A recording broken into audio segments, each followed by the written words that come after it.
Hello friends. आप सभी कैसे हैं? होप सो अच्छे होंगे।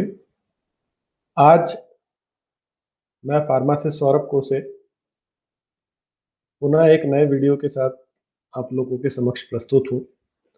और आज फार्मेसी के जिस विषय पर बात करने का मेरा मन है वो है कोड ऑफ एथिक्स। आपको फार्मेसी क्षेत्र में ये जान के, इस समय कोविड के समय जान के ये हैरानी हो रही होगी कि कई ऐसे खबरें आ रही है जिसके अंदर ये पाया जा रहा है कि काफी ज्यादा स्तर पर माल प्रैक्टिस हो रही है। सो जो एक फार्मासिस्ट के पद पर कार्य करने हेतु विदेशों के अंदर यदि हम जाके देखें तो व्हाइट कोट सेरेमनी होती है और एक फार्मासिस्ट ओथ या मोराल्स ऑफ फार्मेसी के विषय में एक शपथ ग्रहण करवाया जाता है। यदि मैं बात करूं फिजिशियन फ्रेटर्निटी की, तो जो उन्हें शपथ दिलवाई जाती है उसे कहा जाता है हिप्पोक्रेटिक ओथ। आप लोगों ने थ्री इडियट्स मूवी देखी होगी। जिस समय उस मूवी में एक सीन आता है, उस मूवी में करीना कपूर एक्ट कर रही है एज अ फिजिशियन, और आमिर खान जब उन्हें ये चीज़ का याद दिलाते हैं जब राजू रस्तोगी के पिताजी की तबीयत अचानक से बिगड़ जाती, जो कि एक मूवी का किरदार है। उसी समय तुरंत वो लोग अपनी स्कूटी पे पेशेंट्स को ले जाते हैं।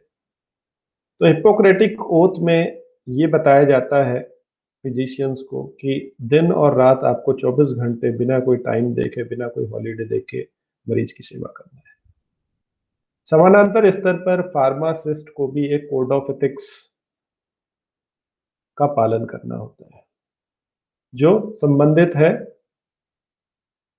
ह्यूमैनिटी से, मैनकाइंड से, मानवता से, मानवता की सेवा, मरीजों की सेवा, समाज की सेवा। प्रथम कोड ऑफ एथिक्स जो होता है वो ये होता है कि दवाई की जो भी दुकान है, रिटेल है, होलसेल है, कम्युनिटी है, हॉस्पिटल, फार्मेसी है, वहां पर फार्मासिस्ट एक सफेद कलर का कोट, व्हाइट कोट पहन के रहे जिस पर उसकी नेम प्लेट लगी हो। और फार्मेसी काउंसिल ऑफ इंडिया जिस भी राज्य से फार्मासिस्ट रजिस्टर्ड हो, वो फार्मेसी काउंसिल ऑफ इंडिया का रजिस्टर्ड नंबर होना चाहिए उसके ऊपर। दूसरा कोड ऑफ एथिक्स आता है कि आपके लाइसेंस और रजिस्ट्रेशन की कॉपी आपकी दवाई की दुकान के ऊपर डिस्प्ले विंडो पर चिपकी होनी चाहिए, ताकि जो प्रोपराइटरशिप का कार्य होता है, कोई आता है दवाई की दुकान पे ग्राहक एज अ कस्टमर, तो उसे श्योरिटी हो कि दवाई की दुकान पर सही व्यक्ति डिस्पेंस कर रहा है, कंपाउंड कर रहा है। तीसरा कोड ऑफ एथिक्स ये आता है कि जो मिनिमम स्टैंडर्ड्स दवाई की दुकान के अंदर फार्मेसी प्रैक्टिस करने के लिए चाहिए वो होनी चाहिए। रेफ्रिजरेटर, एयर कंडीशनर, दुकान का नक्शा, पॉपुलेशन सर्टिफिकेट, मेडिकल रिकॉर्ड जिसमें medical abortion register, dispensing register, expiry date register, controlled narcotic substances register, dispensing register, etcetera.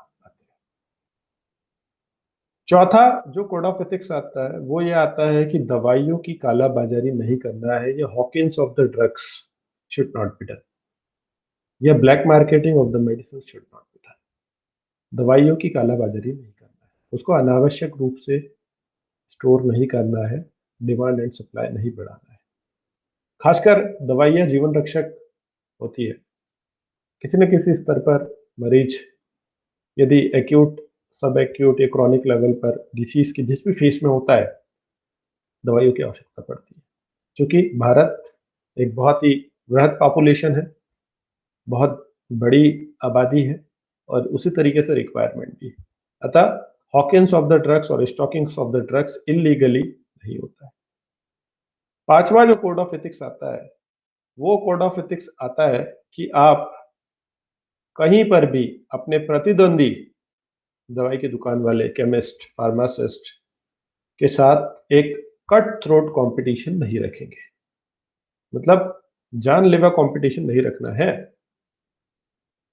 यदि कोई पर्चा दवाई का आपके पास आता है और उस दवाई के पर्चे में 5 दवाइयाँ लिखी है, यदि 3 आपके पास में उपलब्ध है, तो आपको ये कोशिश करना चाहिए कि आपसी सहयोग से आप वो 2 दवाइयाँ भी मुहैया करा दें, उपलब्ध करा दें उस मरीज को, ताकि उसका प्रिस्क्रिप्शन और डिस्पेंसिंग कंप्लीट हो जाए। तो no throat cut competition amongst the fellow colleagues.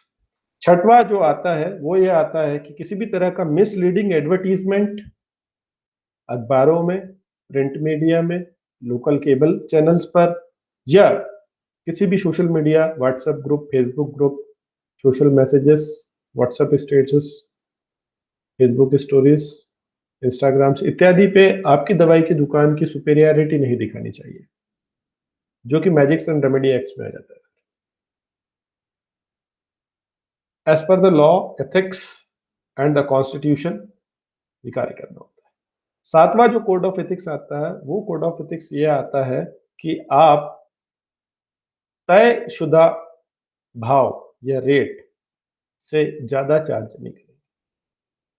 यथासंभव आप मरीज की मदद भी कर सकते हैं यदि उसके ऊपर एक मार्जिन है तो, for the sake of humanity, मानवता की सेवा के लिए, परोपकार के लिए, we can do that part. Okay, so not any kind of change within the limit of MRP, maximum retail price of the drug or the medicine। नौवां जो कोड ऑफ एथिक्स आता है वो कोड ऑफ एथिक्स ये आता है कि health promotion and education, जहां तक संभव हो सकता है आपकी कम्युनिटी शॉप, हॉस्पिटल शॉप पर जो मरीज आते हैं आप उनको इस तरह से मटेरियल, पम्पलेट या हेल्थ एजुकेशन पम्पलेट बना के दे सकते हैं जिससे उनको चीजों के बारे में या पेशेंट काउंसलिंग के विषय में भी बता सकते हैं। सामान्यतः जो माइनर एलिमेंट्स होते हैं जैसे blood glucose monitoring, capillary blood glucose, blood pressure monitoring, cholesterol measurement, blood glucose measurement, इससे संबंधित जानकारियों के बारे में बता सकते हैं।